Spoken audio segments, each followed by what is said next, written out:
श्रीलंका के राष्ट्रपति की भारत यात्रा किन मायनों में अहम रही? क्या भारत के कहने पर ही उन्होंने अल्पसंख्यक तमिलों के मुद्दे पर सर्वदलीय बैठक बुलाई कोलंबो में?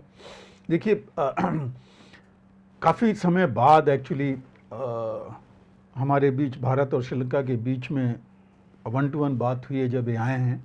लेकिन देखिए क्या हालात थे श्रीलंका के। जी। प्रेमदासा जो पहले थे उनको निकलना पड़ा जी। जनता के आक्रोश से। जी। और जनता का आक्रोश क्यों आया? क्योंकि प्रेमदास नून थे, प्रो चाइना। उन्होंने सारी पॉलिसी प्रो चाइना रखी। जी। भारत को बल्कि लगभग किनारे कर रहे थे वो। जी। अपना पोर्ट भी उन्होंने एक बेच दिया था हबनतोता का जी। वहाँ पर। लेकिन जब ये मुश्किल की घड़ी आई तो सबसे आगे भारत आया। जी। इंडिया ने उनको पेट्रोल दिया, डीजल दिया, जिसकी इतनी ज़्यादा कमी पड़ी थी। आपको पता है 400 लीटर तक रुपए लीटर चला गया था वहाँ। पेट्रोल लाइन लगी रहती थी, चीज़ें नहीं थी, पावर नहीं था, अनाज, फर्टिलाइजर, हर एक चीज़ जो है भारत ने दिया। $4 बिलियन का लोन दिया। जी। 3 बिलियन IMF से दिलवाने में मदद की, गारंटीज और बाकी चीज़ें करके। तो काफ़ी इस बीच में मदद की थी। और नेबर फर्स्ट पॉलिसी जो हमारे प्रधानमंत्री की है वो लेकर के चलते रहे, चाहे वो कोरोना का टाइम था, उसके बाद का मदद यहाँ देते रहे हैं। जी।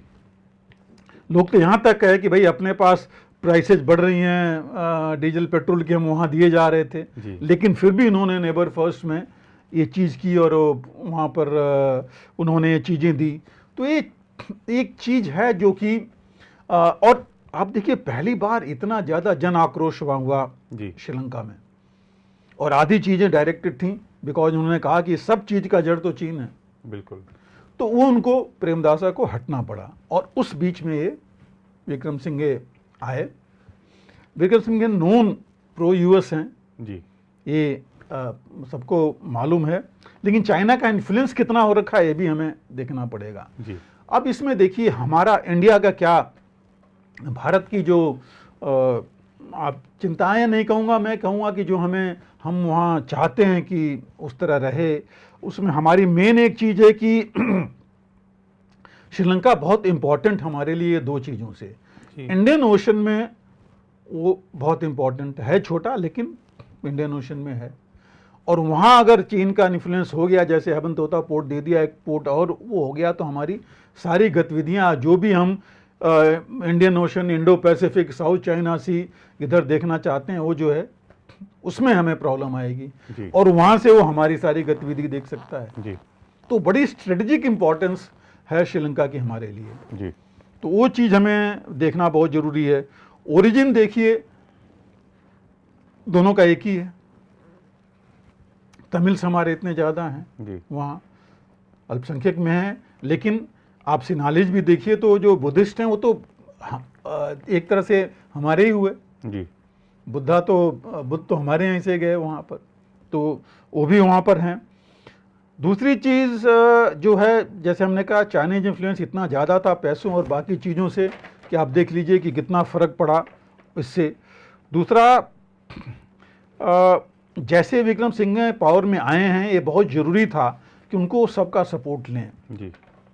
और भारत शुरू से कहता आ रहा है कि जो 1987 की संधि हुई थी, जिसकी आप जिक्र कर रहे थे, जिसकी बात कर रहे थे आप, तमिलों का था कि ईस्टर्न में और नॉर्थ में मिला करके उनको जो है पावर का और देना, डिवोल्यूशन करना पावर का, जो सेंट्रलाइज था, वो चीज़ अभी तक आती रही। 2003, 2006, 2018 तक बात होती रही, लेकिन हुआ नहीं। हालांकि उनके पास तो इलेक्शन हुए ही नहीं है 2017 के बाद से श्रीलंका में, प्राइम मिनिस्टर में भी नहीं हुए हैं वहाँ पर।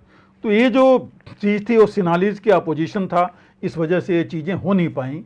तो ये, और इस पर ये काफ़ी जोर दिया गया, पहले भी बोला गया था, और इस बार भी जो बात हुई उसमें भी जो 5 मेन मुद्दे हैं उसमें भी ये पॉइंट है जो प्रधानमंत्री ने, मोदी जी ने उनको ये बोला है। तो ये चीज़ें थी इंडिया के जो कंसर्न्स थे उसमें। नाउ श्रीलंका के भी देखिए, श्रीलंका भी समझता है कि उसकी जो लोकेशन है बहुत स्ट्रेटजिक है, खास करके जो अभी इम्पोर्टेंस हो गई है इंडियन ओशन की, इंडो पैसिफिक की, उसमें उसकी इम्पोर्टेंस बढ़ गई है जी। बतौर US, बतौर इंडिया और चीन के लेकर के। तो वो भी इम्पोर्टेंस भी समझ रहा है, लेकिन वो भी समझता है कि वो 2-3 नावों पर खड़ा होना क्या हालत है। जी। तो उनके लिए भी ये चीज़ बहुत इम्पोर्टेंट है। दूसरी जो है प्रॉब्लम तो वहाँ है, देखिए चीज़ों की कमी है, उनको भी ओपनिंग चाहिए, उनको भी सामान चाहिए। सबसे नज़दीक भारत ही है, और भारत वंशी वहाँ पर हैं तो उसको नकार नहीं सकता जी। बाहर से वो कुछ भी कर ले। दूसरी चीज़ जो उनके पास इम्पॉर्टेंट है कि अगर अनरेस्ट शुरू हो जाएगा, प्रॉब्लम फिर शुरू हो जाएगी, तो फिर वो नहीं चल पाएंगे। तो इन सब चीज़ों को देखते हुए बहुत ज़रूरी था उनका यहाँ आना, बात करना, और जो नेबर फर्स्ट पॉलिसी है उसको आगे लेके चलना। और इस वजह से देखिए उन्होंने डॉक्यूमेंट साइन किए जिसमें 5 मेन थे। एनर्जी, और आप देखिए क्लीन एनर्जी के बारे में, यूपीआई के बारे में उन्होंने बहुत देखा, और उसके बारे में मैरीटाइम के बारे में, ट्रेड, और जो फाइनेंस के बारे में एमओयू साइन हुए। तो इन सब चीज़ों की हुई, और यहाँ तक बात हुई है कि ट्रेड के बारे में विक्रम सिंह ने यहाँ तक बोला, क्योंकि टूरिज़्म देखिए एक बहुत बड़ा है और बहुत टूरिस्ट जाते रहे थे श्रीलंका में, बहुत इनकम उनको होती है। उन्होंने यहाँ तक बोला है कि रूपी में वो जो है इंडियन रुपीज़ का में पेमेंट अब वहाँ पर शुरू हो करेंगे, थोड़ा टाइम लगेगा, बट वहाँ पर श्रीलंका में लेन देन शुरू हो जाएगा। दैट मीन्स जो टूरिस्ट जाएंगे इंडियन रुपीज़ लेके जा सकते हैं वहाँ पर, जो वहाँ चलेंगे। तो ये सब चीज़ें हैं जो शुरू कर रहे हैं, तो एक बहुत अच्छी बात होगी चीज़ों को आगे बढ़ाने के लिए। और उन्होंने प्राइवेट सेक्टर में भी काफ़ी बात की है, अदानी से ही उन्होंने बात की है, जो उनका कोलंबो पोर्ट पर डेवलप करने के लिए, जो कि वहाँ कंटेनर टर्मिनल एक डेवलप करना चाहते हैं, जो आई थिंक 1 बिलियन कितने से ज़्यादा का प्रोजेक्ट है। और भी इन्होंने प्राइवेट सेक्टर से बातें की हैं। तो इस तरह से करके काफ़ी चीज़ें हुई हैं जो जिसकी उनको भी ज़रूरत है ये करने के लिए। लेकिन देखिए ऐसा नहीं है कि वहाँ पोजीशन नहीं है। चीन ने काफ़ी उनके यहाँ बढ़त बना रखी है अपनी, इतने पैसे दिया है, तो उनके ट्रेड और कॉमर्स जो ग्रुप्स हैं उसमें ऑलरेडी उसकी पहुँच है। जी।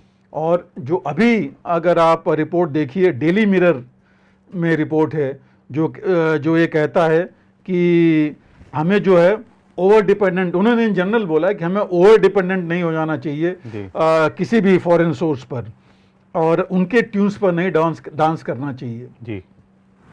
तो कहने का उनका मतलब यही था कि भाई इंडिया के ट्यून पर नहीं डांस करेंगे। जो ये बातें हुई खासकर तमिल्स और बाकी चीज़ों पर जो हमने उनसे बात की है, तो उसके लिए एक चीज़ जो आई थी, चाइनीज़ बिजनेस हाउसेज जो हैं वो ऑलरेडी अपोज कर रहे हैं जी इंडिया की एंट्री वहाँ पर।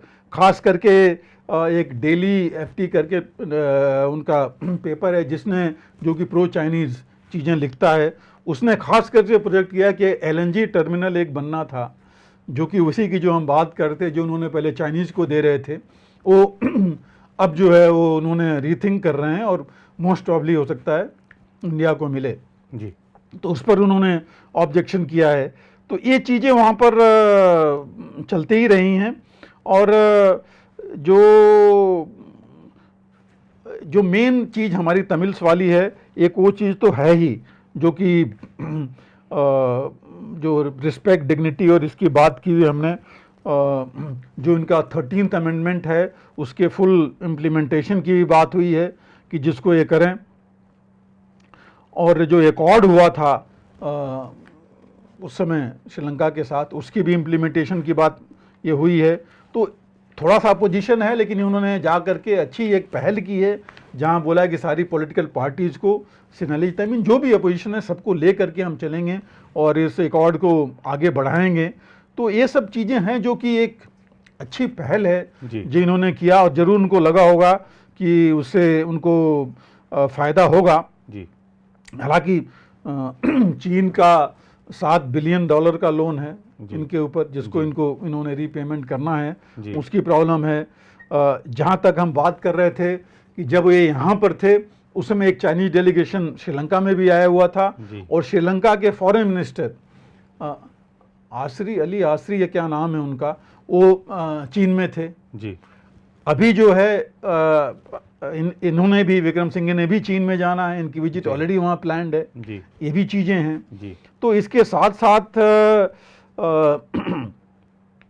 और ये भी है कि इन्होंने भी बोला था लास्ट ईयर, इन्होंने बोला था, हालांकि देखिए थोड़ा वो था उस समय, विक्रम सिंघे ने बोला था कि हम नहीं चाहते कि इंडियन ओशन जो है बिग पावर राइवलरी में आए जी। उनके कहने का मतलब यही था कि चीन, अमेरिका या इंडिया ये सब इसमें राइवलरी नहीं हो। लेकिन इस विजिट में थोड़ा उन्होंने उससे अलग बोला है जी। और उन्होंने ये बोला है कि अगर इंडिया की इसमें ग्रोथ होती है इस इलाके में, तो वो कह रहे हैं कि इसके लिए ये जो सभी के लिए, हमारे लिए भी और इंडियन ओशन रीजन के लिए भी काफ़ी बेनिफिशियल होगा जी। तो ये देख के लगता है कि थोड़ा सा हो सकता है माइंड चेंज हुआ है जी। उन्होंने, और ये इन्होंने बात समझी है जी। उन्होंने हालत देखी बाकियों की, जी। चाहे यूक्रेन से लेकर के और बाकियों की क्या हालत हो रही है, या जहाँ जहाँ चीन पहुँचा है उन कंट्रीज़ की क्या हालत है, तो उस वजह से शायद फ़र्क उनको ये चीज़ आई है कि उन्होंने जवाब दिया। और मुझे लग रहा है कि ये जो अभी के हालात हैं उनकी धीरे धीरे स्टेबिलिटी आ रही है, लेकिन उन्होंने भी ये समझ लिया है कि नेबर ही हमारी ज़्यादा मदद कर सकता है जी। बाकी तो अपने इंटरेस्ट के लिए करेंगे जी। तो इसको ले करके शायद वो आगे बढ़ें, लेकिन चीन को नकार नहीं सकते जी। क्योंकि वो तो विरासत में जो मिली है उसको नकार नहीं सकते, तो वो भी उनको देखना पड़ेगा। तो ये बैलेंस बना करके कैसे चलते हैं, ये चीज़ जो है देखने लायक है। जी, धन्यवाद सर। आज के कार्यक्रम में आपने खास तौर पे बताया कि चीन के विदेश मंत्रालय में जो उठापटक हुई है और जिससे पूरी दुनिया आश्चर्यचकित भी रही, उसके क्या संभावित कारण हो सकते हैं। रूस यूक्रेन युद्ध के ताज़ा हालात पर आपने विस्तार से जानकारी दी, हमेशा की तरह। इजराइल में जो कुछ हो रहा है उसका दुनिया पे क्या असर पड़ सकता है और किन कारणों से इजराइल में हंगामा हो रहा है, इस पर भी आपने विस्तार से जानकारी दी। पाकिस्तान अमेरिका रक्षा संबंध क्या मजबूत हो रहे हैं, क्या कारण है, इस पर आपने चर्चा की। रक्षा मंत्री राजनाथ सिंह के बयान पर पाकिस्तान की प्रतिक्रिया का आपने विश्लेषण किया और श्रीलंका के राष्ट्रपति की अहम भारत यात्रा से जुड़े बिंदुओं पर आपने अपनी व्याख्या पेश की। मुझे लगता है आज का जो कार्यक्रम है हमारे दर्शकों और पाठकों के लिए काफ़ी ज्ञानवर्धक साबित होगा। सर, आप इस कार्यक्रम से जुड़े, इस चर्चा से जुड़े, आपका बहुत आभार। फिलहाल इस कार्यक्रम में इतना ही। बाकी देश और नई खबरों के लिए बने रहें आप प्रभा साक्षी के साथ। अगर आप भी लेना चाहते हैं देश दुनिया की तमाम जानकारी तो आज ही सब्सक्राइब करें हमारे चैनल को। साथ ही नीचे दिए बेल आइकन को जरूर दबाएं ताकि हर अपडेट आप तक पहुंच सके।